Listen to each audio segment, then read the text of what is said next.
Going into the week, I'm pretty nervous. I've just finished exams now, so there's nothing else to do besides think about it. So I'm just trying to not look at any sort of anything on the draft on social media and stuff like that, because I'm probably not going to be on there. So I'm just no point looking into that. But I'm sort of in a bad position where I'm like on the outer. Like I'm not, I've got no idea. What can happen. So I'm not like guaranteed or anything like that. So that's probably where the nerves come in, because I've literally got no idea who I'm going to be playing footy for next year. It's sort of annoying because you look at things and you go, and you see players that you think are probably similar to you, and you go, why are they getting, and I go, oh, am I not good enough or something like that? I'm not a chance or stuff like that. So I guess I just have to focus on not worrying about that stuff, and it's just the weight now that's just killing me.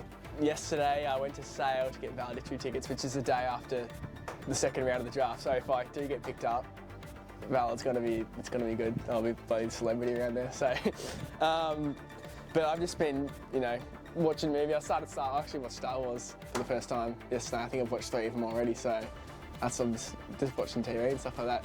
Still trying to do a bit of running and stuff like that. Pretty small town, really tight knit, and it's probably 2,000 people. So a few bogans around here. It's a bit of a country town, and I've lived here my whole life in the exact same house. So I've got to know the town really well. And there's lots of things to do around here. But we've got the lake out here where we are today, which is really good for the summertime with mates and stuff like that. So I guess probably the best thing about the town is the freedom you get. Sort of when I was a young bloke, I could just ride to my mates' places 100 metres away. So that's probably the main benefit, is just living in a country town. You've got that freedom, and even when you're 10 years old, your parents don't really, it's like a safe environment. It's probably dangerous going down the main drag in Heyfield, because you probably get stuck an hour talking to people. So my auntie works in the deli, so if I go in there, I know I'm going to be bailed up for about 30 minutes. So you basically know everyone. So even when we were driving out of the footy ground before, we drove past, I think 4 people, I knew all of them. So it's just you just know everyone through the footy club and just other community events. So it's a good thing. So and all your neighbours and stuff like that, we're all real tight and close. So it's a really good community to grow up in. Used to go to bakery every day, get a custard tart and a pie. So then me and my mates used to just duck out in our bikes, head up to Blores Hill, which is around here as well. So I've got lots of good memories from that area, lots of nostalgia, I guess, of that time. Scooters and stuff like that. I was never any good. I've never been any good at biking, scooters or anything like that. But I guess the skate park and just going to the shops and stuff like that was the main thing. The North Gippy League, which I'm in at the moment, we're like a division down from the main Gippsland League, so we don't have many. Our league doesn't really have many, great players. I think me and Mitch are the only players in power from that league. So I guess it's kind of the club kind of focuses around you, and they kind of get around you and stuff like that. Me and Mitch, they try improve us.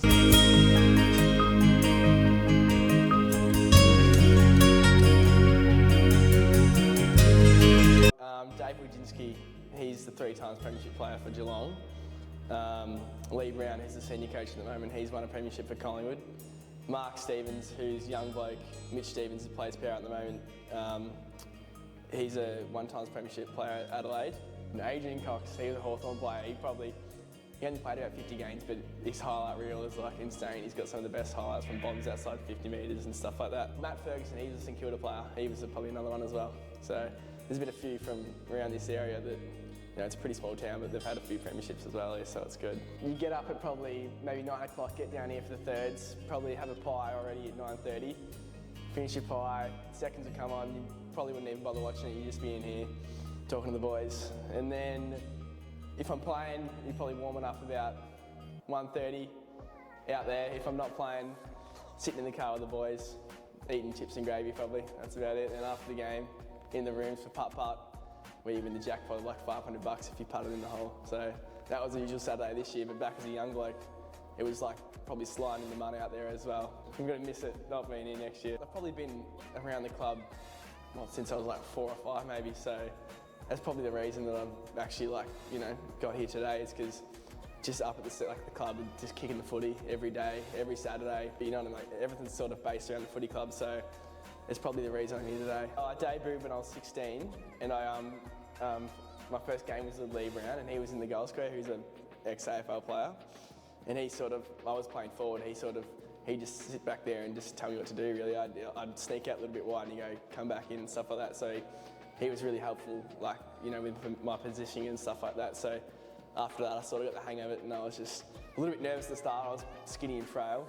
In the end, it was probably a good year for me. I probably started off the year sort of unknown, I guess. So I thought I had a pretty good pre-season, and I was pretty happy with my year. Towards the end, I probably dropped off a little bit, but throughout the year, I started as a forward, and I thought I kind of played consistently, like consistent games, but I never really had a breakout game. So I kicked my 2 goals and had my 12 disposals, and that was sort of like my game every week. So I was hoping to make the big country team, but I sort of didn't have that breakout game, so I missed out on that, which was disappointing. But I guess I didn't really drop my head in that back end of the year. Rhett moved me down back, where I probably shined a little bit more than down forward, which sort of opened up my draft chances, I guess, so the versatility sort of like part of my game, where I could show my marking. And also I probably improved on my kicking as well towards the end of the year, so yeah, I was happy with that. My marking's probably, ever since I was a junior, probably been my biggest strength. In under 10s, I used to, not to sound cocky or anything, but I used to take nice hangers and stuff like that. So I guess last year as well, even as a bottom age, that was probably what I was known for. So I probably needed to improve a little bit on something else, like another part of my game. And this year, probably a reason I didn't really make the big country team was marking was like my only avenue to goal, sort of. So if I wasn't marking, how else was I going to score my goals? Alan Chandler, he's the forward coach at Power. He really worked on my ground ball sort of game. So in that middle part of the year, I think my best game probably against Murray Bush Rangers. I don't think I scored a goal from a set shot. Well, I scored one from a free kick, but my other goals were just ground balls in the goal square. So I guess he sort of taught me like how to, you know, read the play off, like, you know, front and centre and stuff like that. So that was probably how I, you know, changed that part of my game. Mentally, it was probably a bit of a struggle, because you think when you miss big country, you think about all the national teams. There's probably like 30 blokes in that, and then you times that by how many. There's like 150 players in that. And you go, well, if I'm not in that, how am I going to have any chance of getting drafted? So that was like my initial thought, like there's no chance anymore. But I spoke to my coach and stuff like that, and even Powell last year from Power, he got drafted. He didn't play champs as well, so I just thought there's plenty of, you know, avenues. And Lee Brown, our head coach at Heyfield, said that there's tons of blokes that don't make big country and make the get drafted. So just focus on having a good end of the year, and that'll be enough. I've played forward my whole life, and I've played one season down back, which was like under 15s, and I just sort of patrolled that half back line and took a few marks. But this year, we're going into the game, I was like shitting myself. I was real bad. I was like, so I was really worried about my fitness, because that's probably never been something I've been really good at. So I was really worried about that, and I was like, oh, if my bloke's really fit, I'm going to be, you know, struggling to stay on him. But once I got in there, I think it was against the Eastern Rangers, I took 2 intercept marks in the first quarter, and I was like, oh, it's not too bad. So I was probably a little bit undersized as a key forward, because we had no height down there. So my kicking was usually just set shots and not really anything else. I'd, you know, get a few at the top of the 50.